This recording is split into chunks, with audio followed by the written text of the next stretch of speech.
We're live. You can comment in the comment section. We're bringing you some news from the players, as well as some talk about these grips today. These are the current grips that we are using. Octogrip, grip and spin.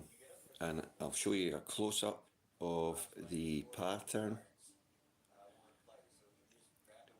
Really fantastic grips, these. We'll wait until a few of you join. At the players, they're doing some preparation stuff. We've got a set of scales, so we're going to weigh the Octo grips.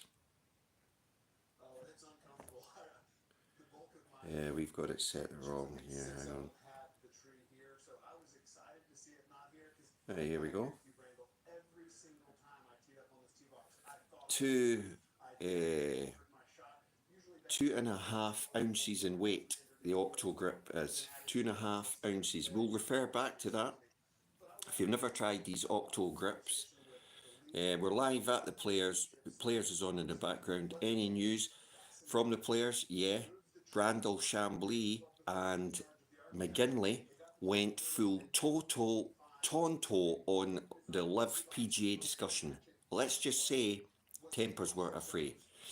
Right, so this is what we're playing. 2 ounces. It's a really solid grip. Octogrips are hugely advantageous because this is a mid-size. We use mid-size, and the lack of movement in them is second to none. If you don't wear a glove as well, these grips are unbelievable in your hands. Very rarely do you lose the club. In fact, I don't think I've ever lost it in over a year of playing them. And they disperse the water fantastically. They've a series of almost like sucker patterns on them. And just turn that down a bit. And these are good. Now, remember, 2.1 ounces in weight. Let's compare that Octogrip to the new Align grip in weight, right? You need to wait for the scales to reset. This is important. Grip weight does impact your swing. So let's try it.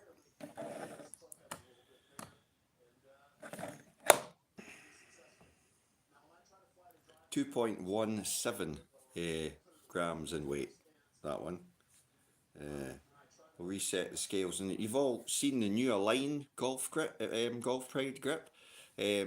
Differences between this new one and the old one. It's more seamlessly constructed. The blend between the two compounds is very, very smooth, but continuous, if you know what I mean. And the Align part is more pronounced than the old grip. Now, comparing this to the Octogrip, as yet they haven't got an Align, but I like an Align on my grips. So what I do is I take a cable tie, I tape it onto the shaft, and then I put my Octogrip on, and it gives you exactly the same spine Align grip. Right, so weight of, just out of interest, you guys might have seen these grips, Jumbo Max Ultralights. Interesting grip this, an interesting weight. Now remember, these grips are 2 ounces and 0.1 or 2 ounces, right? These grips here, 2 ounces in weight. Important to know how heavy your grips are when you're fitting them, if you add tape and stuff. Right, so the weight of the Jumbo Max, we got micro scales here, Jumbo Max grip. Hit the wrong setting there, sorry guys, bear with me. Incredibly, that, just double check, that is pretty incredible. So you can get the ultralight golf grip, just double check this, Jumbo Max, 1.58 ounces. And honestly, when they say this is light, I mean, when you pick it up, that's 2 ounces. This is, double check this. Honestly, it's like 1.58 ounces. It does feel like it would fly away. Now, it's double the size of a standard grip. This is mid-size.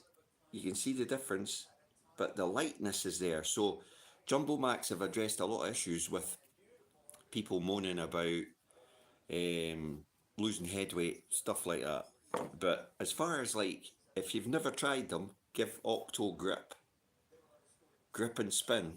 Honest to goodness, if you don't wear a glove and I don't wear a glove, if you're playing in hot climate where your hands get a bit that sweaty way, these are unbelievable. Unbelievable at gripping. You get them in loads of different colours and designs. You can actually get, if you go on their website, you can get themed grips. So you can pick your favourite football team, you can pick your national team. It's a good customization. Something different than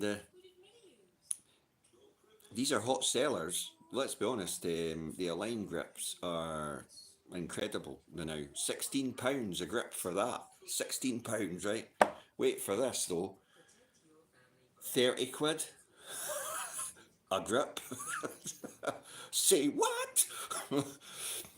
But it is lighter than anything. That is half the weight of a normal grip. Unbelievable, really. And considering the size they can make them. This is actually called JMX Ultralight Jumbo Max. Now, I would call it, it's basically like taking your mid-size grip, right? Take a mid-size grip, put about 6 or 7 layers of tape on. That's what that would be. But again, the trade-off is with the Jumbo Max, you're not affecting the weight. However, the grip on a Jumbo Max, have a look at that. The actual grip of the surface is not as good as that. That is incredible. Till you use these, bearing in mind that you forget in golf, and this is why what's clever about this grip, it's marked on both sides. So you have got the edge that controls the face of the golf club and the edge that controls the back of the golf club. And you can impart in your golf swing quite a lot of torque on the grip, unknowingly or knowingly. These grips are great because if you've got any questions, fire them in the chat. These grips are great because they're so unbelievably stable on your golf club. When you fit these, there's no movement in the rubber. It's hard to explain how they're firm, but they're stable. There's a difference. This is really firm, obviously, in the top half because it's corded, and then you've got softer lower part, right? Now, some people like it, some people don't, and obviously you can get these in, this is mid-size, but it's not, it's tapered. You can get these in non-tapered as well, but like I say, 16 quid. These are, you need to double check this, but they're half the price, less than half the price of the Golf Prides, and they're certainly nowhere near 30 quid for one grip. Got to be the most, but you see the difference where grips can change, and this is the reason why we were weighing them earlier in the chat. If you missed that, skip back or watch it later. You'll see me weighing all these grips with a set of micro scales, and those are illegal in competition under Rule 5, subsection 17. Carlos, you'll need to be more specific, as in what's illegal in competition. If you're talking about putting a cable tie underneath the shaft and then putting a grip on so that you have the exact same as a line on the back, just as a kind of like thing to put your fingers into, that's not illegal. As far as I know, virtually every pro known to man from the 60s did it. So he's kidding me on. Eh, and but now with the modern technology, that's what I'm saying to you. Modern technology now, people actually used to cut up coat hangers. You know the wire coat hangers? They used to put a wire coat hanger underneath a shaft and then put a grip on. That's how how crazy it was. Modern technology now, they can actually put that into a grip. So it's just a case of taping the shaft, putting the grip on. However, some people like and still like um, the feel of like um, a grip without wearing a glove. And this is where Octogrip come into their own. Um, I don't know if the likes of Freddie Couples or any of the guys have ever tried this because the tour vans are going to be getting these because I've got in touch with Callaway, Ping, and Cleveland. Uh, I've lost my contact for TaylorMade and Andy Kikadis. If you're watching from Mizuno, get these in your tour van because you should be stocking these. Um, there's no way that these would not get used. Of course, you have your players who are contractually obliged to play, and that'll never change because you get paid. But those should be stocked in tour vans, guys. Andy Kikatas, Mizuno, come on, get them in the van. Mizuno is always pretty forward thinking. One of the rare tour vans out there that actually are open to ideas. And I know a lot of tour vans will be probably not going near Jumbo Max because it's such a niche um, product just now, and there's a lot of resistance to this. The hype about them's real. They do work. They do take the tension out of your hands, and they do let you release the club a lot better. Um, but they are still on the, let's put it, Bryson DeChambeau scale, where there's a lot of, I'm not going to say skepticism. There's resistance in the amateur game for some reason um, to really embrace. And this is where, like, the mainstream grip guys, like Golf Pride, Lampkin, everyone like that, it just shows you that, like, amateurs can be really quite closed off to, like, new products and not even give them a chance. Where here's two brand new products that have come out, and both of them are absolutely outstanding. And until you try these, you won't understand how good they are. This is not a sales pitch, by the way. I'm just saying that I've been playing these on my clubs for the last year, and it's the best move I've ever made in my life. And something to keep in mind, I'm on the range twice, minimum twice, 3 times a week. I play a minimum of once or twice a week, 18 holes or 9 holes. These are still brand new after a year. I don't know if I could say that about them. I've had them on and I've burnt them out. So, yeah, news from the players, because that's what we're really covering. We're on, if you won't have seen this yet, but it will go global because Brandon DeChambeau, whatever his name is, he does not like live, does he? He does not like live. He had a gun ho shootout with McGinley live at the play. That would actually be amazing, eh? If they actually had a duel. Right, 12 paces, turn fire. But they went gun ho. Now, McGinley, McGinley was pitching his stance at middle of the road, on the not on the fence. Well, kind of on the fence. Let's just put it. He's on again. Brandon, whatever he's, you know the guy. He's got that. He was. I don't. Let's just say he doesn't like live. But the main thing out of this conversation is, and the main point to make about this whole PGA possible joining.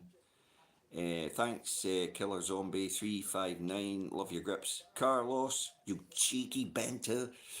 Yeah, your joke was kind of, you got the Carlos landed me with some sort of mad hook. Saying the grips were illegal. But yeah, so can the PGA Tour of America turn down $1.87 billion? And the answer to that is probably not. And also, if you watch the PGA Tour now, if it's not a major event, world ranking, a Rolex event, because it's all under now, the PGA Tour hate this, but the DP World Tour and the tours have all kind of got like this massive inner tour and within the tour. Hardly anybody turns up. So you're watching all these players and you're like, who's that? Who's that guy? Who's that guy? On Live, you know who they are week in, week out. The format, it could be tweaked a little. Um, there is less pressure on them to perform well because there's no cut. Uh, they've all been like exceptionally well paid. But then the PGA Tour players on the back of that have all had their, well, we're talking about the top 50, have all had their pay packets increased to match. And now we've got a scenario where some of the guys, Rory, etc., they don't need to play more than 12 events in a year. So when Brandon goes off on some mad tangent about the PGA Tour going to these far off places, Japan, Australia, Asia, wherever, Kakistan, wherever they go, what he forgets is hardly anybody from the PGA Tour that you and me know actually go and play unless they're getting paid an exorbitant amount of appearance money and it's a one-off. Think back to Tiger. Scotty Scheffler, that kind of person. So it's one of those things where you think, nah, they've got to do the coming together. They've got to start to work together. Everybody, I think everybody, like me, you, all the golf fans, are fed up totally of having a divided tour where, yeah, I used to remember that player, he's a great player, a fantastic player. If I want to watch him, I'm going to have to watch Live, or I'm going to have to watch PGA Tour. And what other things they forgot to mention was how big the Ryder Cup is. The Ryder Cup didn't become an overnight success. It took years and years and years. Hundreds of icons played over the years to make the Ryder Cup what it is now. Now, if you look at Live, you've got Westwood, Sergio, Phil Mickelson, Patrick Reed, Sergio, Tyrrell Hatton, Lee Westwood, right? To name but a few. Oh, Ian Poulter. They made the Ryder Cup. How many Ryder Cups did you watch and you were blown away with the entertainment and the absolute team head to head America Europe? Without those guys, the Ryder Cup would not have become the stadium that is, where 100,000 people are crammed round a first tee watching people tee off. So I think they've got short memories. All these critics out there, all these amateurs and all these keyboard warriors going, oh yeah, Sergio, he won at Hong Kong, but he wouldn't have a chance round the players. Sergio's won round the players multiple times. It's his favourite golf course. He loves it. As for the Masters, Sergio's got a green jacket. Have you got one, you keyboard walloper? No, you don't. So Sergio's got a heck of a chance round Augusta. And obviously, Live Golf, if they're number one player, at the time of the week before the Masters gets the pick. So now Live is included in the Masters. So you're talking about a tournament that's quite closed. Of course, Sergio, being a past winner, will always get in to the Masters. But the next one down, whoever's second in Live, who's not got a automatic green jacket return to the Masters, will get a pick in the Masters from the Masters. That's a lot of Masters, but that in itself tells you that there's swaying in this whole thing. I mean, we could go down the delving of the political and all the rest of it. You could, and you could say that they are trying to buy up every single sport in the world: darts, boxing, golf, football. Oof, they're trying hard. They're trying hard. Yeah, yeah, yeah, they are. But um, these things have been done, and I think now, like even Rory's come out and said the game of golf needs to have a way of all putting hatchets down and calling a truce. You know, some of this that he was on about was just outrageous. McGinley was, I think, a bit shocked. But yeah, so thanks for watching. Hope you've enjoyed this short live. You can probably catch it later. Loads of questions and loads of little pimps in. But catch the players tonight. It will be live. They're doing a lot of good stuff just now live, actually. They're showing you like how they replanted a tree that they lost at 16. They've just had a massive debate stroke fight over live on the PGA Tour. McGinley should have got the boxing gloves on. I did ding ding round one. Yeah, so thanks for watching, and hopefully you'll catch the channel and subscribe, because it all counts and helps the channel and the charities. Macmillan Help the Heroes uh, and Samaritans. Um, so, see you all soon.